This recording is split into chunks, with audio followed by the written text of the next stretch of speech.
La vie est le phénomène le plus important sur la Terre.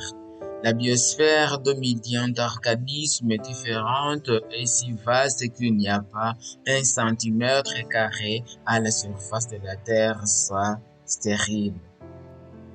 Cela fait battre notre Terre avec les manifestations multiformes de la vie. Cependant, nous sommes une singularité frappante de notre voisinage cosmique. La question de savoir comment la vie est née sur notre planète est l'une des énigmes les plus déroulantes de la science contemporaine pour les raisons suivantes. Par exemple, les travaux de Reddy, Payansani, Pasteur et d'autres ont démystifié le concept selon lequel la matière vivante pourrait naître spontanément de la matière inerte.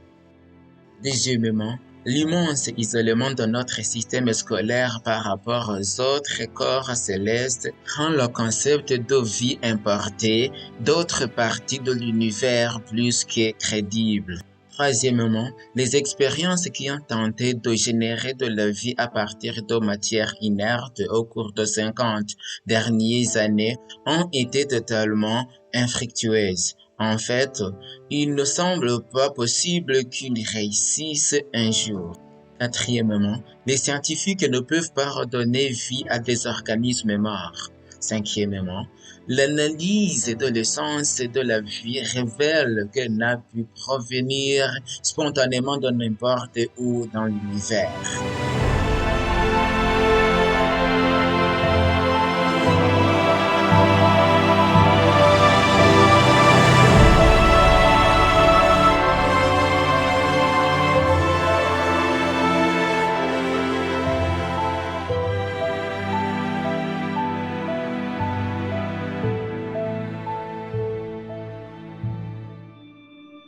Par conséquent, la seule chose que nous pouvons conclure en regardant l'univers, en analysant la vie que nous trouvons sur cette planète, c'est que l'univers avait un concepteur.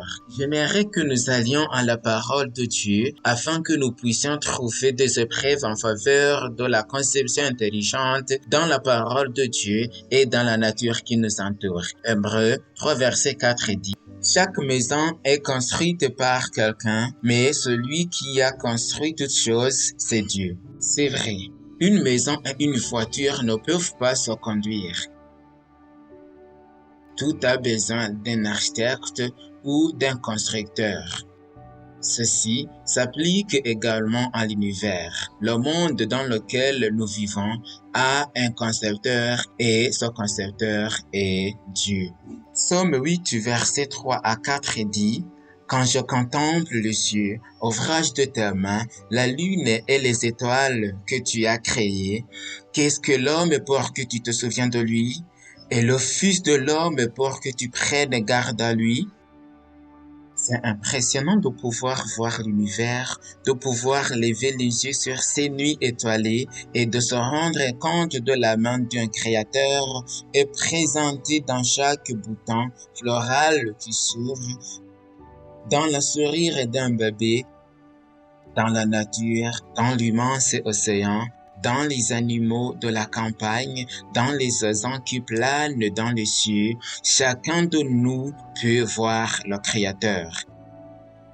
C'est pourquoi Jérémie 32, verset 17 dit: ah, Seigneur éternel, voici, tu as fait les cieux et la terre par ta grande puissance et par ton bras étendu. Rien n'est étonnant de ta part. Comme nous l'avons vu dans les vidéos précédentes, Dieu est le Tout-Puissant. Rien n'est difficile pour lui. Et sachant cela, nous pouvons reconnaître qu'il y a un Créateur qui nous aime, qui a créé ce monde pour que nous puissions en profiter. N'est-il pas intéressant que la science ait cherché une explication à l'origine de la vie? Ce n'est en fait pas si compliqué. Ce n'est pas quelque chose d'extraordinaire comme on peut le dire. Mais comment comprendre que cet univers, que ce monde a été créé par Dieu? Hébreux 11, verset 3 dit: C'est par la foi que nous reconnaissons que le monde a été formé par la parole de Dieu, en sorte que ce qu'on voit n'a pas été fait de choses visibles. Nous ne pouvons pas voyager dans le temps et aller à l'origine de ce monde, mais par la foi, nous comprenons et croyons que l'univers a été créé par la parole de Dieu. Et le récit de Genèse chapitre 1 nous dit que Dieu a commandé et qu'il a existé. Il a commandé à la terre de produire et elle a produit. Ainsi Dieu créa cette planète et Exode 20 verset 11 dit « Car en 6 jours l'Éternel a fait les cieux, la terre et la mer et tout ce qui y est contenu. » C'est ce qui est dit la première partie d'Exode 20 verset 11. Cela n'a pas pris des milliers et des milliers d'années. Non, la Bible nous dit qu'en 6 jours, le Seigneur a fait le ciel et la terre. C'est le récit biblique de la création. Ce monde existe grâce à la parole de Dieu. Par sa parole, ce que nous voyons autour de nous a été créé. Il est vrai que pour certains, cela peut sembler incroyable, mais il est moins crédible de penser que le temps a créé des choses aussi bonnes que la vie de l'être humain. Au contraire, ce que le temps fait, c'est dégrader de plus en plus les objets, mais seul un créateur qui habite les hauteurs des cieux et qui est tout-puissant peut créer quelque chose d'aussi spécial que l'univers et ce monde dans lequel nous vivons. Mais il a non seulement créé la terre et ce monde, mais il a également créé la vie humaine. Comment était l'homme lorsqu'il a été formé par le Créateur? Genèse 1 verset 26 dit « Faisons l'homme à notre image, selon notre ressemblance, et qu'il domine sur le poisson de la mer, sur les oiseaux du ciel, sur le bétail, sur toute la terre, et sur tous les reptiles qui rampent sur la terre. » Quand Dieu créa l'homme, la parole de Dieu dit « Faisons l'homme selon quoi? » Selon notre image, comme l'ont dit les paroles du Créateur, et de cette manière, il a donné la vie à l'homme. Genèse 2, verset 7 dit, « L'Éternel Dieu forma l'homme de la poussière de la terre. » Nous avons été créés à partir de la poussière de la terre, cher ami. Quand Dieu a créé les animaux, Dieu a simplement parlé. Quand Dieu a créé les plantes, il a parlé. Mais lorsque Dieu a créé le chef d'œuvre de sa création, tout comme un artiste, il a formé l'homme à partir de la poussière de la terre. C'est ainsi que les êtres humains ont vu le jour. Créa à l'image de Dieu. Genèse 1 verset 27 dit « Dieu créa l'homme à son image, il le créa à l'image de Dieu, il créa l'homme et la femme. » Le Seigneur a créé l'homme à partir de cette poussière et a fait l'homme un participant de la vie et de la nature de Dieu. Il a reçu le souffle du Tout-Puissant et est devenu une âme vivante. Adam, le premier homme sur la terre, était parfait dans sa forme, fort, de belle apparence et pur, car il portait l'image de son Créateur. C'est ainsi que Dieu a créé l'être humain. Il l'a créé parfait. Malheureusement, après 6000 ans, ce monde a dégénéré et la race humaine a également dégénéré. Mais, malgré le péché, il existe encore de preuves que Dieu a créé l'homme parfait, que Dieu l'a fait merveilleusement. Lorsqu'il a été créé par le nom du Créateur, il était parfait dans son organisation et beau dans sa forme. Le fait qu'il ait résisté pendant 6000 ans à l'opposition toujours croissante de la maladie est une preuve concluante de la puissance de résilience dont il fut d'abord doté.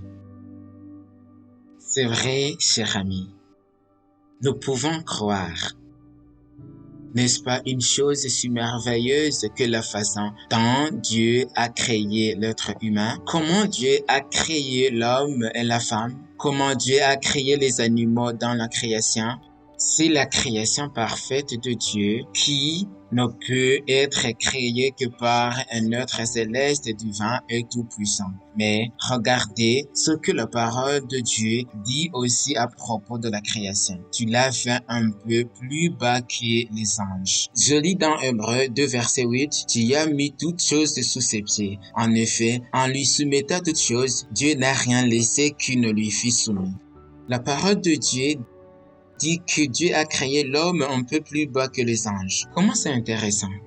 Il a couronné l'homme de gloire et d'honneur. C'est ainsi que les êtres humains ont été créés. Psaume 139, versets 13 à 14, nous donne des raisons de louer Dieu. Il est dit, c'est toi qui as formé mes reins, qui m'as tissé dans le sein de ma mère. Je te loue de ce que je suis une créature si merveilleuse.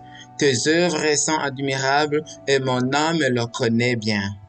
Les Saintes Écritures disent que Dieu nous a formés. Dieu est le seul qui peut donner la vie et il est le seul qui peut la reprendre. Et là, il est dit, tu m'as couvert ou tricoté dans le ventre de ma mère. Dieu, par son immense pouvoir, forme chaque détail, chaque cellule et chaque organe dans l'être humain. C'est pourquoi Psaume 139, verset 16 dit, « Quand je n'étais qu'une masse informe, tes yeux me voyaient, et sur ton livre étaient tous inscrits les jours qui m'étaient destinés avant qu'aucun d'eux existât. » Les instructions contenues dans l'ADN de nos cellules rempliraient 1000 livres de 600 pages. Dans celui-ci, le plan directeur génétique qui détermine la couleur de la peau, la couleur des cheveux et des yeux, les traits physiques, tout y est écrit. Qui a mis cette information dans les cellules? L'évolution pourrait-elle former quelque chose de si spécial et de si parfait? Nous devons nous tourner et regarder notre Créateur. C'est pourquoi la parole de Dieu dit, « Mes yeux ont vu ma substance et dans ton livre, tous mes membres ont été écrits. » Nous ne sommes pas simplement des poupées d'argile. Nous sommes un être vivant spécial créé à l'image et à la ressemblance de Dieu. Et c'est pourquoi, en contemplant les miracles de la création, nous pouvons dire avec le psalmiste dans Psaume 139, verset 14, « Je te loue de ce que je suis une créature si merveilleuse. Tes œuvres sont admirables et mon âme le reconnaît bien. » C'est exact. Que pouvons-nous faire d'autre lorsque nous reconnaissons cet incroyable créateur, lorsque nous reconnaissons que Dieu a parfaitement créé l'homme? La seule chose que nous puissions dire, c'est que je te louerai car tes œuvres sont merveilleuses. Nous n'avons d'autre choix que d'aller vers notre Créateur, de le chercher et de lui consacrer notre vie car nous avons une origine unique. Nous ne sommes pas nés de l'évolution, nous ne sommes pas les descendants d'un animal. Non, mes chers amis, nous avons été créés par le roi des rois. Nous avons été créés par Dieu lui-même. Mais pourquoi avons-nous été créés? Quelle est la raison de notre existence? Beaucoup de gens traversent la vie en se demandant « Pourquoi suis-je venu dans ce monde ?» Il y en a qui mettent fin à leur jour parce qu'ils ne trouvent pas de raison d'être. Mais la parole de Dieu dans Ephésiens 2 verset 10 dit « Car nous sommes son ouvrage, ayant été créés en Jésus-Christ pour de bonnes œuvres, que Dieu a préparées d'avance afin que nous les pratiquions. » La parole de Dieu dit que nous sommes son ouvrage. Pourquoi faire? Nous sommes créés pour faire de bonnes œuvres. C'est exact. Dieu nous appelle à changer notre façon de vivre, changer notre façon de penser, être optimiste. Et ici, il est dit que nous devons faire de bonnes œuvres. Mais quelles bonnes œuvres? Les bonnes œuvres que Jésus a fait quand il était sur cette terre. C'est pourquoi la seule chose que nous puissions faire au cours de notre vie est de le louer et de le glorifier parce qu'il est notre Créateur. Nous lui appartenons par la création et la rédemption.